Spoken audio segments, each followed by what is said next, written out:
अब जियान को एक हर्ब मिल गई थी और उसे एक छोटी लड़की भी मिली जिसके साथ वो नीचे आया है और एल्डर उससे पूछ रहे हैं कि क्या तुम्हें तुम्हारी हर्ब मिल गई। इसलिए जियान उनसे हाँ कहता है और उनसे ड्रैगन पार डैम की 2 कॉपीज और एक एल्केमी रूम की डिमांड करता है ताकि वो अभी उसे बना पाए। लड़की उनको चुपके से ये सब बातें करते हुए देख रही है और तभी एल्डर उसे नोटिस कर लेते हैं और गुस्से में कहते हैं कि आखिर ये यहाँ क्या कर रही है, तुम जब भी यहाँ आती हो मेरी लाइब्रेरी को रेस्टोरेंट बना देती हो। वो फिर जियान से पूछते हैं कि आखिर तुम इस आफत को क्यों ले आए। वो उसे 2 कॉपीज दे देते हैं और फिर जियान उनसे पूछता है कि आखिर ये लड़की कौन है, जिस पर वो कहते हैं कि आखिर तुम्हें किसने कहा कि ये ह्यूमन बीइंग है। लड़की ये सुनकर भनक जाती है और उनके बीच आकर कहती है कि बहुत हुई तुम्हारी बातें, अब जाओ और मेरी हर्ब को रिफाइन करो। अगर तुम अभी नहीं जाओगे तो मैं इस पूरी जगह को तबाह कर दूंगी। वो अपने पैर से जमीन पर किक मारती है और पूरी जगह हिलने डुलने लगती है। जियान जल्दी से अब रूम में जाता है और फ्लेम जलाता है।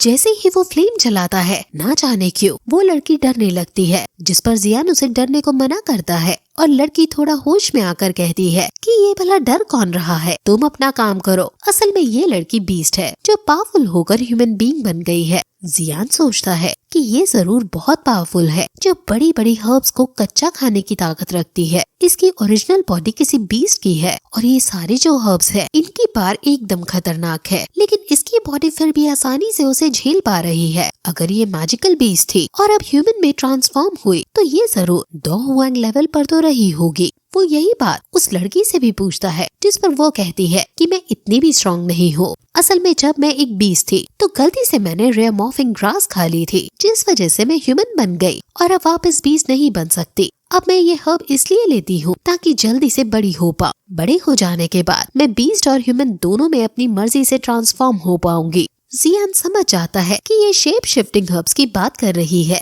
जियान उससे उसके पेरेंट्स के बारे में पूछता है, जिस पर वो बताती है कि उसका कोई पेरेंट नहीं है। मैं हमेशा से माउंटेन्स में अकेले रहती आ रही थी। जब मैं छोटी थी बाकी लोग मुझे हमेशा बुली करते थे, इसलिए हमेशा मैं भागती हुई आई हूँ। जियान कहता है कि एटलीस्ट चलो यहाँ अब तुम्हें कोई बुली नहीं करेगा, जिस पर वो लड़की कहती है कि यहाँ मुझे कोई बुली कर भी नहीं पाएगा। तुम्हारे जैसों को तो मैं भला कच्चा ही चबा सकती हूँ, किसमें हिम्मत होगी मुझे परेशान करने की। जियान उस पर हंसता है और फिर पिल बनाने में जुट जाता है और फिर फाइनली हर्ब रिफाइन हो जाती है और वो उसे दे देता है और कहता है कि इसे किसी और को मत देना, कोई और इसको नहीं झेल पाएगा। लड़की उस हर्ब को खा जाती है और उसे इसका स्वाद काफी पसंद आता है और वो खुश हो जाती है और कहती है कि मैंने बुढ़े आदमी से सुना तो तुम्हारा नाम जियान है, तुमने काफी अच्छा काम किया है और बाकी हर्ब्स मैं बाद में धीरे धीरे खाऊंगी। वो फिर अपना नाम भी उसे बताती है कि उसका नाम जियान है और अब ये दोनों पक्के दोस्त बन जाते हैं। वो फिर जाते जाते जियान को ये भी बताती है कि वो वही मिस्टीरियस पर्सन है जो यहाँ पर सबसे ताकतवर है और जिसकी रैंक नंबर 1 है। ये सुनकर जियान के होश उड़ जाते हैं और वो अपने टीचर से पूछता है कि आखिर ये किस तरह की मैजिकल बीस्ट थी जो इतनी ताकतवर है।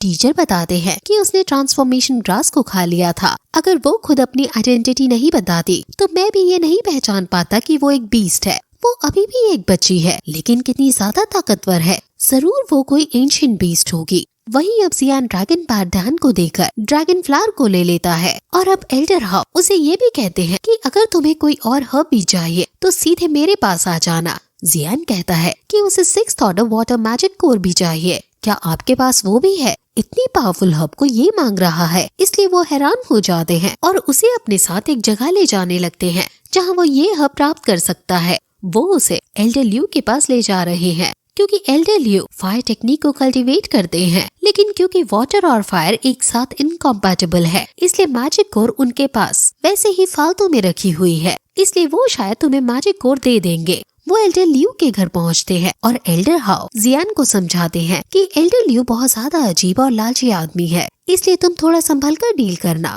वो गेट खोलने को कहते हैं लेकिन एल्डर ल्यू गुस्से में कहते हैं कि तुम फिर से यहाँ आ गए, तुम्हारा यहाँ कोई काम नहीं क्योंकि तुम्हें मुझसे कुछ नहीं मिलेगा।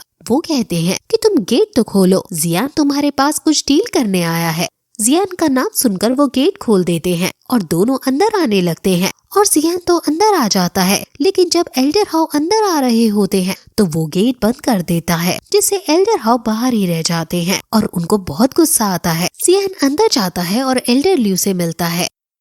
एल्डर लियो बहुत अजीब है और वो जियान के पास जाकर उसे सूंघने लगते हैं और सोचते हैं कि ये किड नॉर्मल से अलग है। जियान फिर उनसे डील करता है और वो 6 ग्रेट मैजिक कोर के बदले अर्थ फायर लोटस सीड को एक्सचेंज करने की डील कहता है। पहले तो वो मना करता है और कहता है कि मुझे 2 अर्थ फायर लोटस पिल चाहिए, लेकिन जियान को पता है कि ये इसको मैजिक कोर का कोई काम नहीं, इसलिए वो कम में भी दे देगा। इसलिए वो एक्टिंग करता है और वहाँ से जाने लगता है। वो जाते हुए जियान को रोक देता है और उनमें एक अर्थ फायर लोटस और एक ड्रैगन पावर पिल के बदले में डील डन हो जाती है और जियान काफी खुश होता है और फिर ये एपिसोड यहीं खत्म हो जाता है।